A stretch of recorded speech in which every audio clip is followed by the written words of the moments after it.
We know that they were looking into crisis support, treatment centers, places they could take Colt, while also Colin is buying him more accessories for the rifle on the same day. He's texting his dad to buy him ammo on the same day. All this is happening. At some point during it, dad's still downplaying it to be like anger issues while also simultaneously looking up these places, looking up gun safes. Okay. Colt tells them he needs to be put in an insane asylum. He tells his parents, he tells his father, I need to be put in an insane asylum. I need help. Like, he is advocating he needs help. It's not like he's not doing it. He has been doing it.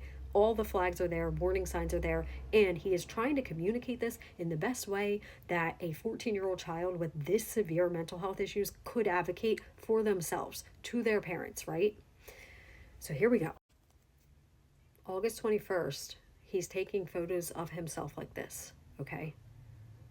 He's already said, I need to be put in an insane asylum. Like, he's telling his parents this, he's having mental breakdowns. All the signs are there. August 26th, there's an incident in school. Colt ends up being like in the counselor office all day because he has this like insane panic attack. He's struggling. Now, like, school knows, they're aware about it. They're reaching out to Colin. They're like, hey, they're trying to call him, trying to get a hold of him. Colt ends up being able to get a hold of him and telling him like what's happening at school. They say they want to do what's called Project Aware, and this would be counseling within the school resources, right? He responds back to them. Now he receives a message back. Okay, you are so welcome, Mr. Gray. I am the clinician who will be working with Colt. I plan to begin working with him early next week. Please let me know if you have any questions or concerns. I'm looking forward to supporting Colt. I hope you have a wonderful day. The timeline of this is frightening. The school is trying to get a hold of dad. They're trying to talk to dad, right? Through Colt. Colt, they call multiple times throughout the day during this panic attack, mind you. Karen Hope emails him about this. Marcy, the mom, ends up texting him that day that they're trying to get him stable. They're trying to get Colt stable in school. And then he purchases a unisex half mask off Amazon. Yeah. The 27th comes. Colt skips school, and he actually doesn't return until the day of the shooting.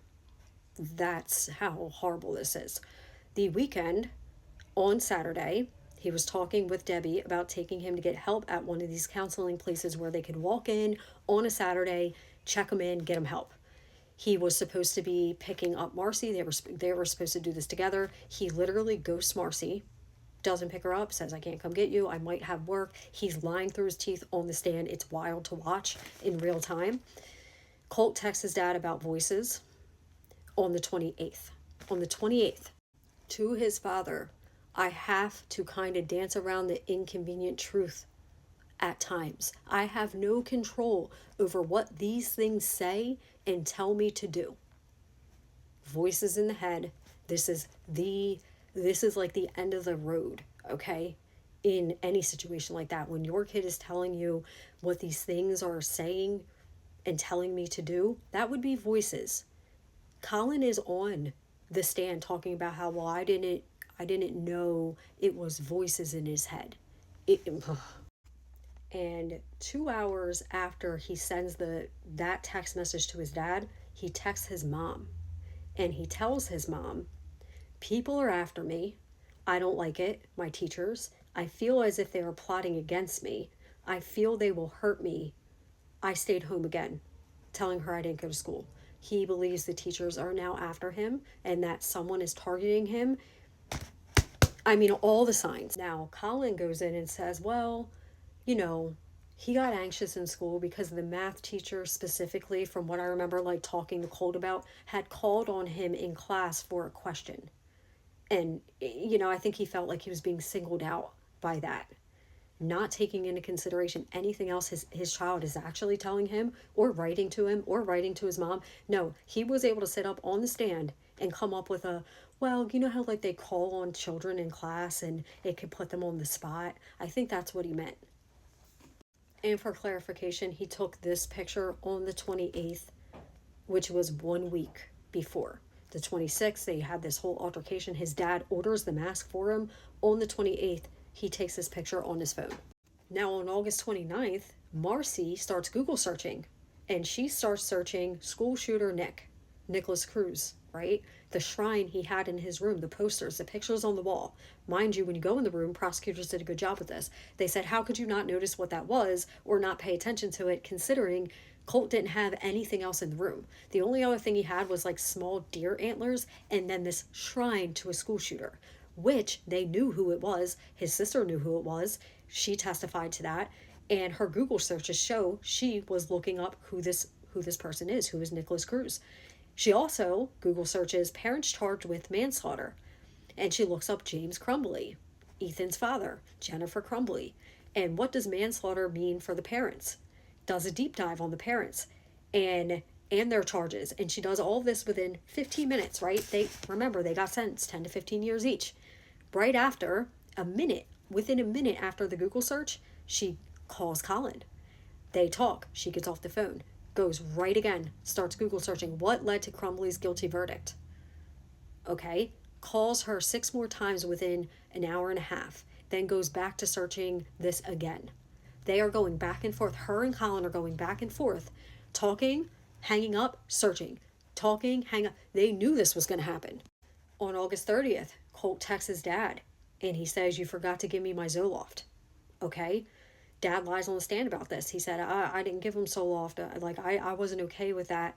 And yeah, I wasn't okay with that. He tries to go about and around it in a very strange way. But Colt didn't text him, why aren't you giving me my Zoloft? He said, you forgot to give it to me. He tries to do mental gymnastics and word gymnastics to say that, well, I would say I forgot instead of telling him no. So if he texted me that, it's because that's the verbiage I would use.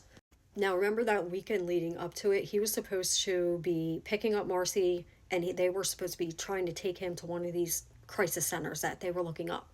He ends up ghosting her, texts his sister, I hope everything is good for you. I need a favor if possible. I am a couple dollars short on rent and want to see if I can borrow some money, and I will zell it back to you on Friday. I'm short because of co-pays for the doctors for Colt, which he wasn't going to any doctors. He wasn't helping him at all. I think I'm going to have to check him in a place so they can try to help him. He had a full-on panic attack at school on Wednesday. So I'm trying to get him into a psychologist in Athens, which that's what they were supposed to be doing that weekend. And then he ghosts Marcy. I'm doing the best I can and work 60 hours a week. Anyway, I'll give it back to you next week. It's just crappy timing. And during the same weekend, he's talking about how he's sitting watching one of the college football games. He doesn't end up doing any of this. None of it. That Monday is Labor Day. The kids are off school. The very next day is the day of the shooting. Okay? Jenny, the daughter, is texting her father, and she's saying, we're on lockdown, etc., etc. He goes, okay, have you heard from your brother? No. And she says, but I think we are thinking the same thing, and I don't want to talk about it over a text. He texts her back, yep, 10-4, copy that. Copy that, because they know, and they're both aware. They know who it is. They know what's happening. They're aware. I'll see you in a few. We'll talk when we get there. He makes up an excuse to leave work. Not that the kid's school was on lockdown, which you'd think he would be wanting to tell someone at work, hey, I need to leave, my kid's school's on lockdown. No. He tells this man that his son broke his arm, and so I gotta leave because Colt broke his arm. I'm gonna have to wrap up in the next video. Go to the next one.